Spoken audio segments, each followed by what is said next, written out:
చేస్తున్నాం కదా, made in China నుంచి మేక్ ఇన్ ఇండియా దిశగా అడుగులు పడుతున్నాయిగా. ఒక్కొక్కటి ఉత్పత్తుల నుంచి జరగాలి. ఇలా అంటున్నాను, మాట్లాడద్దు. ప్యాకింగ్ మారుస్తున్నాం మనం. మీరు ఇప్పుడు నాతో మాట్లాడుతున్న టెక్నాలజీ కూడా చైనానే. మీరు వాడుతున్న సెల్ ఫోన్ లో బ్యాటరీలన్నీ కూడా చైనానే. ఒకప్పుడు జర్మనీ, అదేవిధంగా జపాన్, ఇవి ముందుకు ఉండేవి. ఇప్పుడు వాటన్నిటిని బీట్అవుట్ చేసి ఉదయం మీరు వెళ్ళి చైనాలో ఈ జనరేషన్ ఫోన్ నాకు 10,000 కావాలంటే సాయంకాలానికి ఇస్తారు. మనం ఈ ఆన్లైన్ లో అడిగితే 40,000 మనకి ఎగ్జాంపుల్ చెప్పుకోవాలి. చైనా గురించి కోవిడ్ టైంలో అప్పటికప్పుడు హాస్పిటల్ నిర్మించినటువంటి సిచ్యువేషన్ వాళ్ళు అప్పటికప్పుడు అంత టెక్నాలజీ ఉంది. మనం ఏం చేస్తున్నాము, ఆ చైనాకి వ్యతిరేకమైన వాళ్ళతోటి సయోధ్యగా ఉండడం. చైనాకి ఒక రకమైన భయం ఉంది. అందుకనే పాకిస్తాన్ మన పక్కన బలంగా ఉందని తెలుసుకొని పాకిస్తాన్ కి సహకరిస్తూ ఉన్నది. దీన్ని మనం ఎదుర్కోవాలి అని అంటే మన దౌత్య నీతిలో మార్పులు రావాలమ్మా. దౌత్య నీతిలో మార్పులు రావాలి.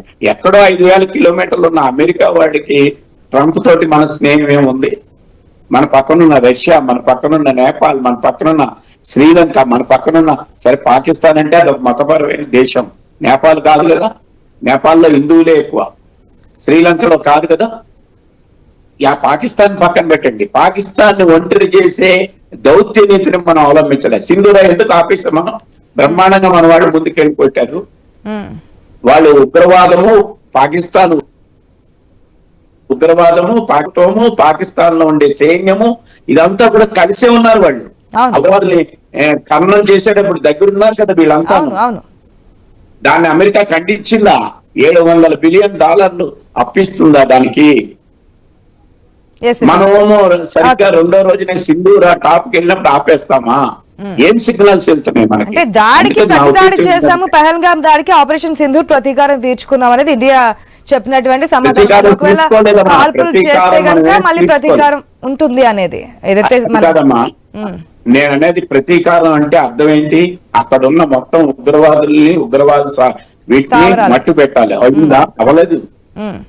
వాళ్ళ బీజాలు మన కాశ్మీర్ లో ఉన్నాయి, మన హైదరాబాద్ లో ఉన్నాయి.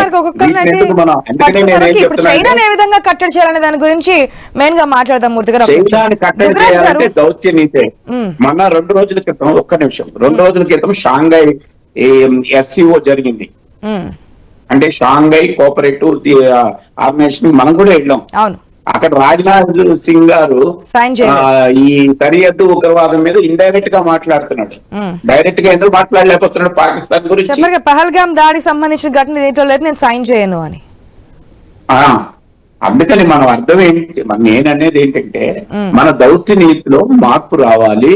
మన దేశ అంతర్గత విధానాలని విమర్శించి, అది ఎంత పెద్ద దేశమైనా నిష్కర్షగా ఖండించాలి. ఇది చేసినప్పుడే చైనాని మనం కట్టడి చేయగలుగుతాం.